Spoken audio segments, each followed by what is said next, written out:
Hi teacher, this is my video about my experiences as a student while using the reading strategies, pre-reading, while reading, and post-reading.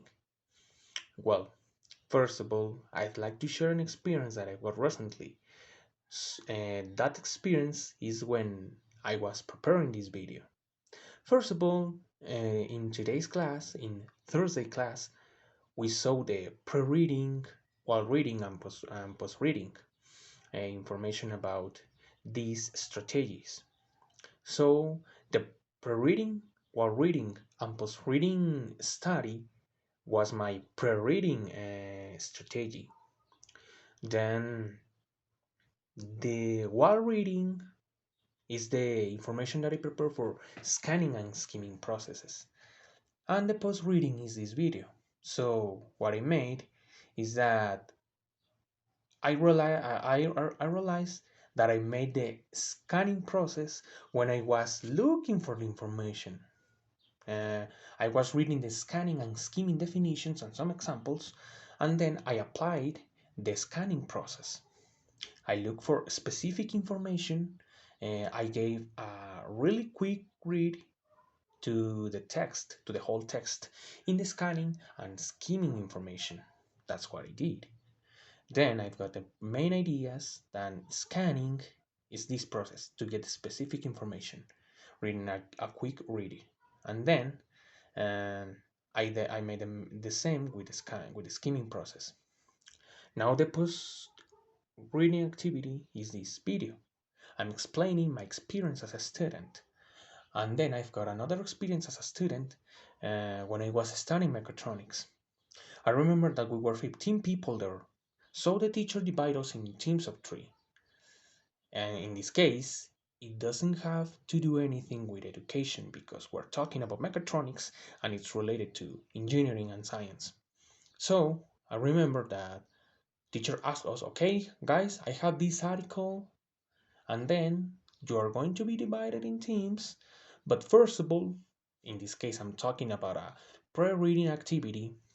Guys, you have to make a research about who Nikola Tesla was, what he did for the mankind, or in this case, human being, what he did to change the world, what he created, and all the principles based in this guy.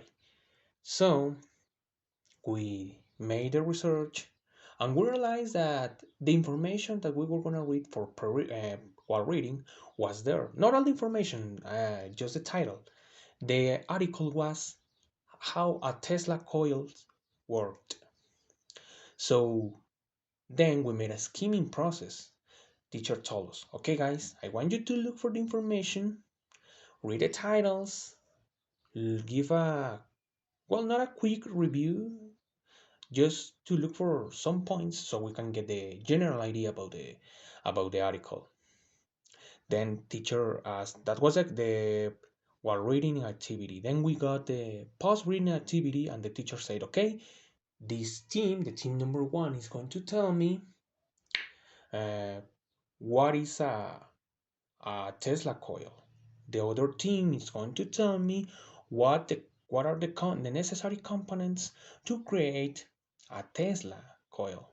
The other team is going to tell me the working of the Tesla coil and what are the principles based on it and what inventions are used nowadays. So the subheadings were, well, I remember that one of them was the working, of course, of a Tesla coil.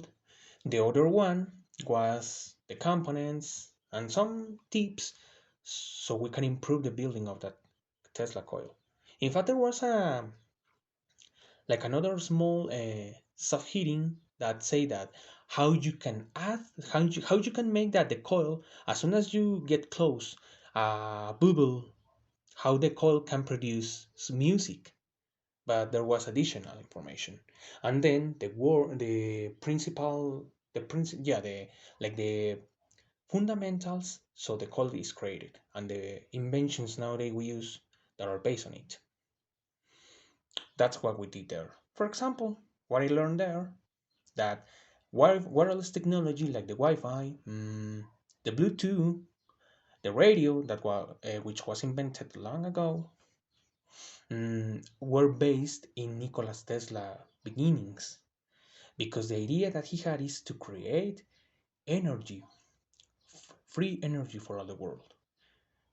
He had the intention to share those inventions with the world, and of course, to make the life easier. But unfortunately, the greed is present in every times, because his opponent, um, Thomas Alva Edison, create a campaign against the alternative current, which is known as corrente alterna, that we use nowadays to have electricity in our home. So there was a war called the War of the Currents. Direct current, which is used in our devices as mobile phones, laptops, all devices that can be charged, and they don't need to be connected. They don't need to be plugged in the power source for a period of time. That's the direct current. The devices such as TVs, washing machines, and fridges, they need to be connected in the alternative current. But well, this was like a small extra information. Well, teacher, this has been my experiences as a student with using the reading strategies. Thank you very much.